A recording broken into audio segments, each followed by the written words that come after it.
नमस्कार दोस्तों, स्वागत है आपका बुक्कू में। आज हम बात करेंगे द ऑर्गेनाइज्ड माइंड किताब की, जिसे लिखा है डैनियल लेविटिन ने। शहर के बीचों बीच एक पुरानी लाइब्रेरी थी, जिसमें लकड़ी की अलमारियां थीं। वहां का माहौल बहुत शांत था, किताबों की खुशबू और दीवार पर टिकी एक पुरानी घड़ी की टिक-टिक से भरा हुआ।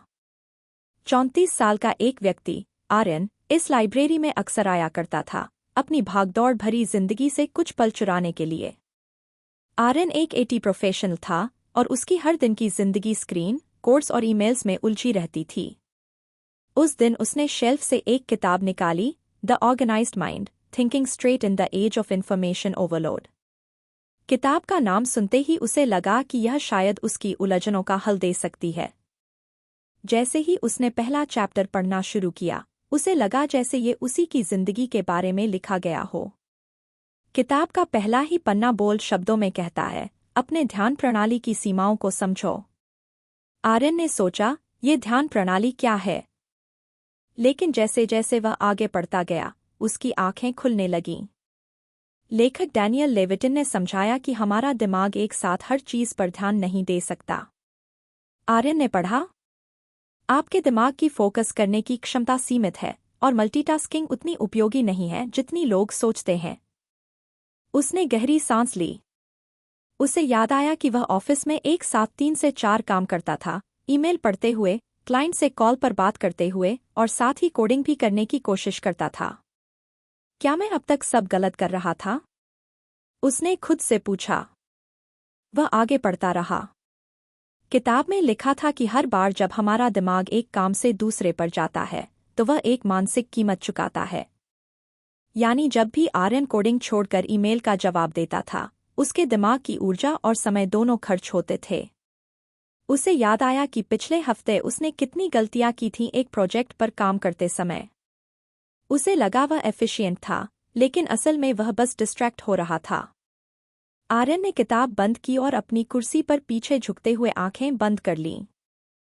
लाइब्रेरी का शांत माहौल उसे गहराई से सोचने पर मजबूर कर रहा था। उसने सोचा, क्या मेरी जिंदगी सच में इस इंफॉर्मेशन ओवरलोड की वजह से बर्बाद हो रही है? उसे अपने कॉलेज के दिन याद आने लगे, जब वह एक समय में सिर्फ एक ही चीज पर ध्यान देता था, चाहे वह पढ़ाई हो, क्रिकेट खेलना या दोस्तों से बातें करना। अब जिंदगी इतनी उलझ गई थी कि वह एक पल के लिए भी किसी एक चीज पर ध्यान नहीं दे पाता था। उसने फिर से किताब खोली। लेखक ने एक व्यावहारिक रणनीति सुझाई। समान प्रकार के कार्यों को एक साथ करें, ताकि कार्य स्विचिंग की लागत कम हो। आर्यन ने सोचा, शायद मुझे भी ऐसा ही करना चाहिए। उसने मन में एक प्लान बनाया, अब से वह दिन में सिर्फ 2 बार ईमेल चेक करेगा और बाकी समय सिर्फ कोडिंग पर ध्यान देगा। उसने घड़ी देखी, लाइब्रेरी बंद होने का समय हो गया था। लेकिन उसने किताब को वापस शेल्फ पर रखने के बजाय लाइब्रेरी से इश्यू करवा लिया। उसे लगा अगर उसने ये किताब पूरी नहीं पढ़ी, तो कुछ अधूरा रह जाएगा। घर पहुंचने के बाद उसने फिर से किताब खोली। उसमें लिखा था कि हमारा दिमाग एक व्यवस्थित सिस्टम के साथ बेहतर काम करता है। उसने तुरंत अपने डेस्क पर बिखरे हुए कागज, पेन और पुराने नोट्स को इकट्ठा किया और उन्हें एक जगह जमा किया। उसने अपने कंप्यूटर की सभी फोल्डर्स को भी अच्छे से रीऑर्गेनाइज किया। अगले दिन उसने ऑफिस में अपनी नई योजना को लागू किया। सुबह सबसे पहले ईमेल्स का जवाब देने के बाद वह पूरी फोकस के साथ कोडिंग करने बैठ गया। उसे हैरानी हुई कि वह कितनी जल्दी और सटीकता से अपना काम निपटा पा रहा था। आर्यन का दिन पहले से कहीं ज्यादा शांत और प्रोडक्टिव लग रहा था। उसे एहसास हुआ कि जब वह एक समय में सिर्फ एक काम करता है, तो न सिर्फ उसका काम बेहतर होता है, बल्कि वह खुद को भी ज्यादा खुश महसूस करता है। उस शाम जब वह अगला चैप्टर पढ़ने बैठा, उसने अपनी पूरी जर्नी पर सोचा। उसे लगा कि ये किताब सिर्फ जानकारी नहीं दे रही, ये तो उसकी जिंदगी को बदलने वाला एक टूल बनती जा रही थी। उसने सोचा, अगर एक ही चैप्टर मेरी सोच इतनी बदल सकता है, तो पूरी किताब क्या कर देगी? कहानी अभी खत्म नहीं हुई थी। आर्यन की जिंदगी में बड़े बदलाव आने बाकी थे। वह मुस्कुराया और सोचा, शायद ये किताब सिर्फ मेरा दिमाग नहीं, मेरी पूरी जिंदगी व्यवस्थित कर दे। अगली शाम आर्यन थका हुआ घर लौटा, लेकिन उसके भीतर एक नई उम्मीद जन्म ले चुकी थी। किताब के पहले चैप्टर ने उसे गहराई से सोचने पर मजबूर कर दिया था। उसे एहसास हुआ कि जिंदगी को संभालना सिर्फ मेहनत करने से नहीं, बल्कि सही तरीके से सोचने और काम करने से होता है। जैसे ही वह कुर्सी पर बैठा, उसने किताब उठाई और दूसरा चैप्टर खोला। बाहरी वातावरण को व्यवस्थित करो ताकि याददाश्त को सहारा मिले। उसने धीरे धीरे पढ़ना शुरू किया। आर्यन रुका और सोचने लगा, बाहरी वातावरण? इसका क्या मतलब है? लेकिन जैसे जैसे वह आगे पढ़ता गया, सब कुछ समझ में आने लगा। लेखक ने लिखा था कि हमारे दिमाग की क्षमता सीमित होती है और हर चीज को याद रखने की कोशिश करना न सिर्फ थकाने वाला है, बल्कि जरूरी भी नहीं है। आर्यन को पिछला हफ्ता याद आया, जब वह ऑफिस जाने से पहले अपनी चाबियां ढूंढते हुए पूरा घर उल्टा-पल्टा कर चुका था। अगर आपको हमारे फ्री समरीज पसंद आ रहे हैं, तो आप हमारे चैनल को सब्सक्राइब कर सकते हैं। अब समरी पर वापस चलते हैं।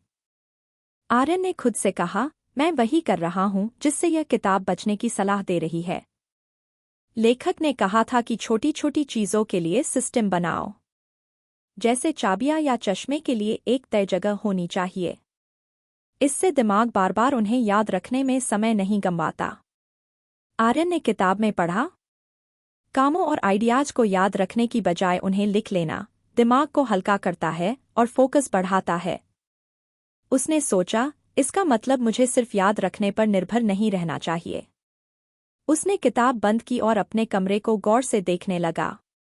उसका डेस्क कागजों से भरा था, पेन इधर-उधर बिखरे थे और फोन चार्जर एक कोने में पड़ा था। उसने मुस्कुराते हुए सोचा, किताब सही कह रही थी। उसका दिमाग बिखरा हुआ महसूस कर रहा था क्योंकि उसका आसपास का माहौल भी बिखरा हुआ था। उसने तुरंत सफाई शुरू की, कागजों को फोल्डर्स में रखा, पेन को पेन होल्डर में डाला और चार्जर को सही जगह रखा। फिर उसने अपनी चाबियों के लिए एक छोटी ट्रे निकाली और तय किया कि अब वह चाबियां हमेशा वहीं रखेगा। इन छोटे कदमों से जो शांति उसे महसूस हुई, वह हैरान करने वाली थी। उसने तय किया कि अगली सुबह वह ऑफिस की अपनी वर्कस्पेस को भी इसी तरह व्यवस्थित करेगा। लेकिन किताब सिर्फ चीजों को व्यवस्थित करने के बारे में नहीं थी। लेखक ने यह भी समझाया कि लिखना एक शक्तिशाली उपकरण है। जब हम चीजों को लिखते हैं, तो हमारे दिमाग पर बोझ कम होता है। आर्यन को याद आया कि कॉलेज में वह नोट्स लेता था और हर चीज का रिकॉर्ड रखता था। अब वह आदत कहीं खो गई थी। उसने अपनी डायरी उठाई और अगले दिन के सारे छोटे-बड़े कामों की लिस्ट बना डाली।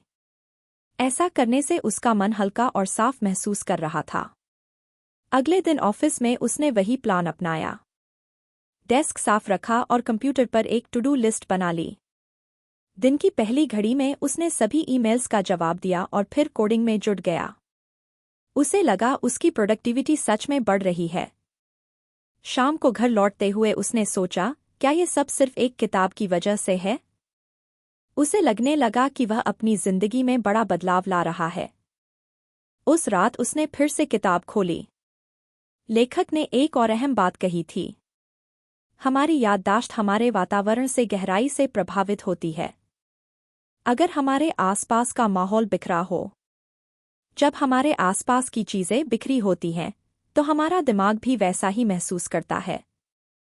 आर्यन ने किताब बंद की और अपने घर के चारों ओर देखने लगा। उसे एहसास हुआ कि सिर्फ उसकी मेज ही नहीं, बल्कि पूरा घर ही फिर से सजाने की मांग कर रहा था। उसने तय किया कि वह सप्ताहांत में अपने घर की सफाई और व्यवस्था करेगा। किताब के दूसरे अध्याय ने भी उस पर वैसा ही असर डाला था जैसा पहले ने डाला था। उसे लगने लगा था कि अगर वह इस किताब की सारी सीखें अपनी जिंदगी में लागू कर दे, तो शायद वह वैसा इंसान नहीं रहेगा जैसा आज है। उसकी सोच और आदतें पूरी तरह बदल जाएंगी। आर्यन को अब हर रात इस किताब के साथ समय बिताना अच्छा लगने लगा था। उसे विश्वास हो गया था कि यह सिर्फ एक किताब नहीं, बल्कि उसके लिए एक मार्गदर्शक है। आर्यन की रोजमर्रा की दिनचर्या धीरे धीरे बदलने लगी थी। पहले वह हर सुबह अनमने ढंग से और चिंता के साथ शुरू करता था, लेकिन अब उसकी सुबहों में एक अजीब सी शांति और उत्साह आ गया था। द ऑर्गेनाइज्ड माइंड की सलाहों का पालन करते हुए उसने अपनी चीजें व्यवस्थित करना और जीवन को सरल बनाना शुरू कर दिया था। लेकिन वह जानता था कि यह यात्रा अभी लंबी है। उस शाम जब वह काम से लौट कर आया तो अपनी आदत के अनुसार उसने किताब उठाई। तीसरा अध्याय था प्रायोरिटाइज टास्क्स इफेक्टिवली, यानी कामों को प्रभावी ढंग से प्राथमिकता देना। यह शीर्षक सुनकर आर्यन के दिमाग में एक घंटी सी बजी। उसने खुद से कहा, यही तो मेरी सबसे बड़ी समस्या है। मैं कभी समझ ही नहीं पाता कि पहले क्या करूं और बाद में क्या। पढ़ते पढ़ते उसे समझ आया कि दिन भर में हमारी ऊर्जा और निर्णय लेने की क्षमता सीमित होती है। हर बार जब हम कोई छोटा या बड़ा फैसला लेते हैं तो वह हमारी मानसिक ऊर्जा का उपयोग करता है। लेखक ने इसे डिसीजन फटीग कहा था। जैसे जैसे दिन बीतता है हमारी निर्णय लेने की शक्ति कमजोर होती जाती है। आर्यन ने तुरंत अपने दिन के बारे में सोचा। जैसे ही वह ऑफिस पहुंचता था वह छोटी छोटी बातों में उलझ जाता था। पहले किसी मेल का जवाब दें, कौन सा काम पहले करें या लंच में क्या खाएं। इन छोटे फैसलों में ही उसका बड़ा और जरूरी काम अक्सर टल जाता था। लेखक ने सुझाव दिया था कि हर दिन की शुरुआत सबसे महत्वपूर्ण काम से होनी चाहिए। आर्यन को वह कहानी याद आई जिसमें एक प्रोफेसर ने छात्रों को एक जार में पत्थर, कंकड़ और रेत भरने के उदाहरण से समझाया था। अगर आप पहले रेत और कंकड़ भरते हैं तो बड़े पत्थरों के लिए जगह नहीं बचती, लेकिन अगर आप पहले बड़े पत्थर डालते हैं तो बाकी सब कुछ अपने आप फिट हो जाता है। आर्यन ने सोचा, मुझे भी अपने दिन के बड़े पत्थर पहले चुनने चाहिए। उसने किताब में लिखे सुझावों को ध्यान से पढ़ा। लेखक ने कहा था कि सभी कामों को 4 श्रेणियों में बांटना चाहिए। महत्वपूर्ण और तात्कालिक, जिन्हें तुरंत करना जरूरी है। महत्वपूर्ण लेकिन तात्कालिक नहीं, जो महत्वपूर्ण हैं पर जल्दी नहीं करने पड़ते। गैर जरूरी लेकिन तात्कालिक, जो तुरंत ध्यान मांगते हैं लेकिन खास मायने नहीं रखते। न महत्वपूर्ण और न ही तात्कालिक, जिन्हें नजरअंदाज किया जा सकता है। आर्यन ने अपनी नोटबुक निकाली और व्यवस्थित करना शुरू किया। जैसे हर छोटे ईमेल का तुरंत जवाब देना या मीटिंग्स की प्लानिंग। उसने इन सब को श्रेणियों में बांटा। अगली सुबह उसने अपनी नई रणनीति आजमाई। ऑफिस पहुंचते ही उसने अपनी सूची देखी और सबसे महत्वपूर्ण और तात्कालिक काम से शुरुआत की। यह एक जरूरी कोडिंग प्रोजेक्ट था जो पिछले कुछ दिनों से अटका हुआ था। उसने ईमेल्स और बाकी सब कुछ नजरअंदाज किया और 2 घंटे तक सिर्फ उस प्रोजेक्ट पर ध्यान दिया। 2 घंटे बाद वह तरोताज़ा महसूस कर रहा था। यह सच में काम करता है, उसने खुद से कहा। उसे एहसास हुआ कि सबसे कठिन और जरूरी काम को पहले निपटाने से बाकी सब कुछ आसान लगने लगता है। शाम को जब वह घर पहुंचा तो उसने अपने दिन की प्रगति का मूल्यांकन किया। उसने देखा कि जब हम छोटे और अनावश्यक फैसले छोड़ देते हैं तो हमारा दिमाग बड़ी बातों के लिए खुल जाता है। उस रात किताब पढ़ते समय उसने एक और महत्वपूर्ण बात समझी। लेखक ने कहा था कि बार-बार टास्क बदलने से बचने के लिए हमें अपना समय और ऊर्जा समझदारी से नियोजित करनी चाहिए। उदाहरण के लिए, हर 10 मिनट में ईमेल चेक करने की बजाय दिन में 1 या 2 बार इसके लिए समय तय कर लें। आर्यन ने अगले दिन के लिए नया नियम बनाया। वह सुबह 10 बजे और दोपहर 4 बजे ही ईमेल चेक करेगा। बाकी समय में वह सिर्फ अपने मुख्य काम पर ध्यान देगा। उसे लगा कि इस छोटे से बदलाव ने उसकी उत्पादकता को एक नए स्तर पर पहुंचा दिया। धीरे धीरे आर्यन की जिंदगी में एक पैटर्न बनने लगा। हर दिन की शुरुआत सबसे जरूरी काम से होती थी और बाकी काम उसके बाद।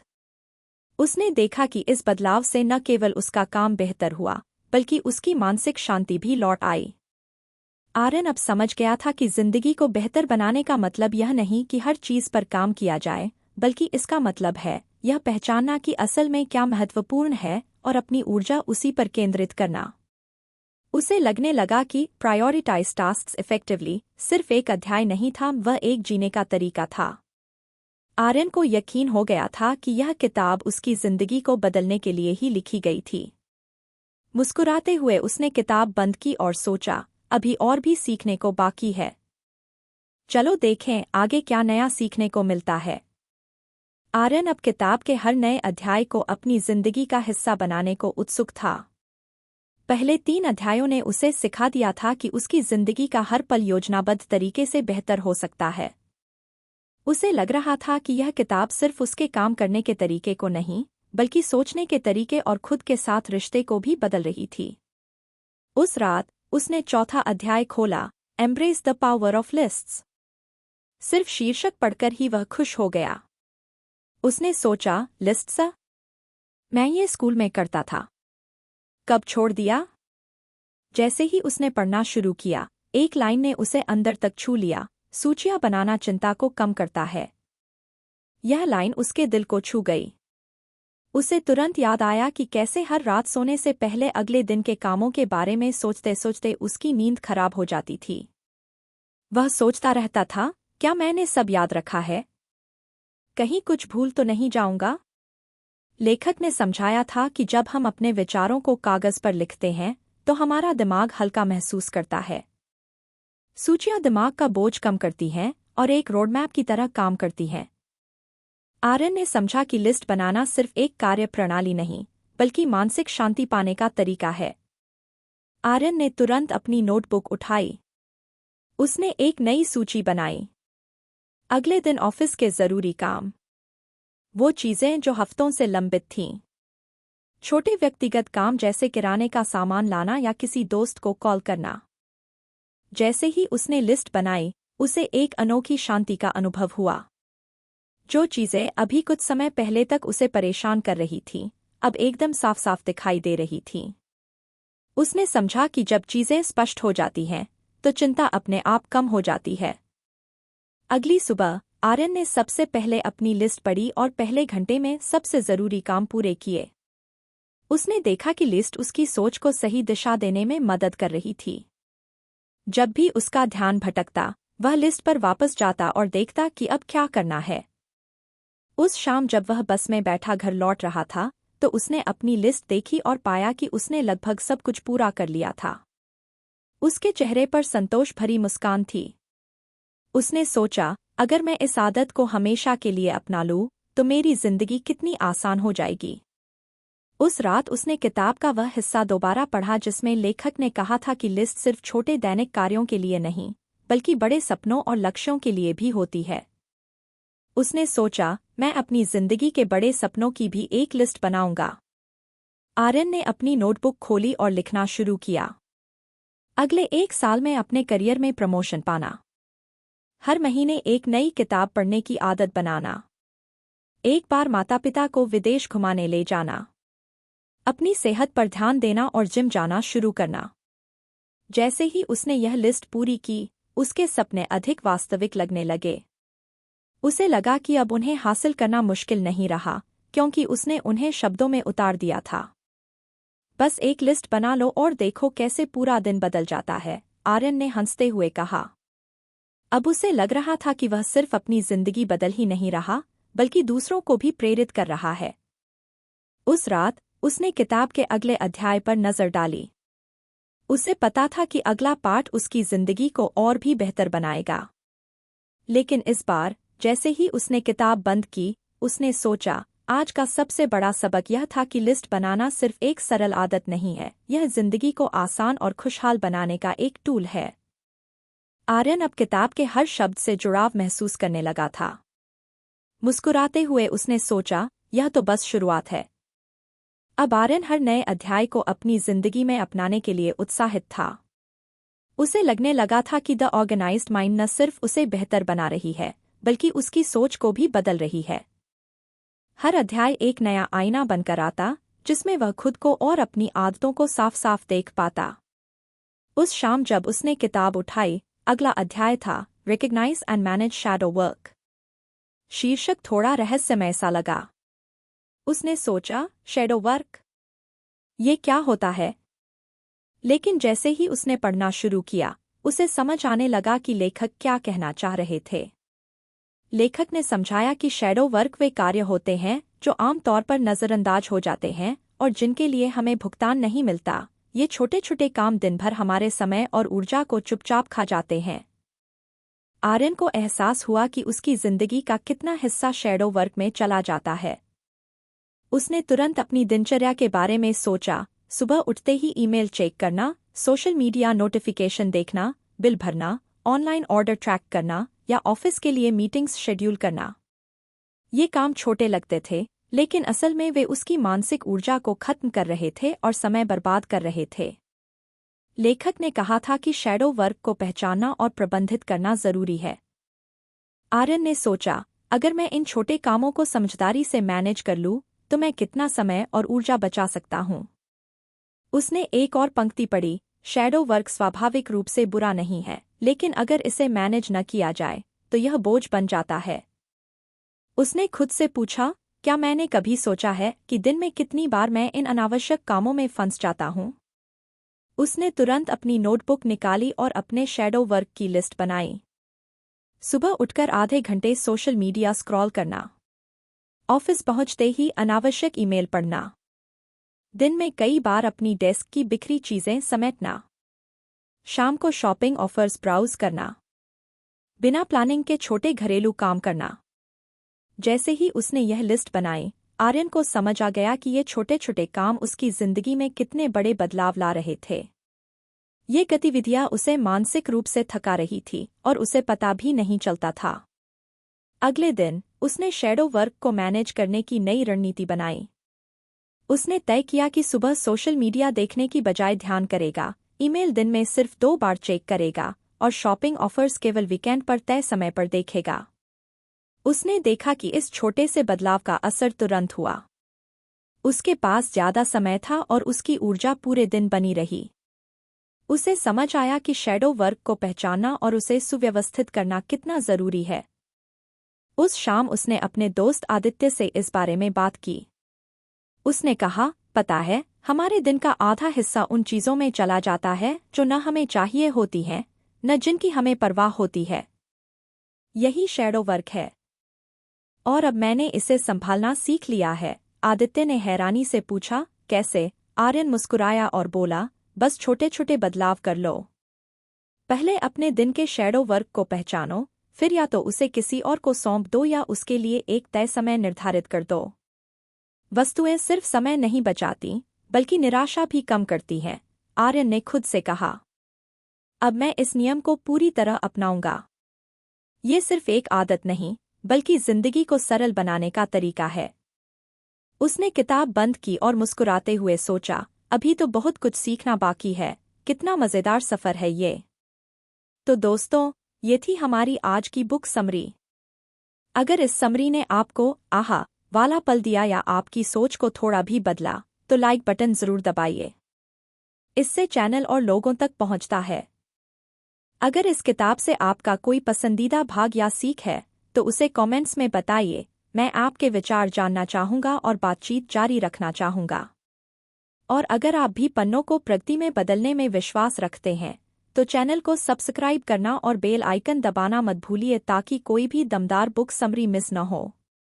देखने के लिए धन्यवाद। सीखते रहिए और याद रखिए, छोटे कदम परफेक्ट प्लान से बेहतर होते हैं। हमेशा।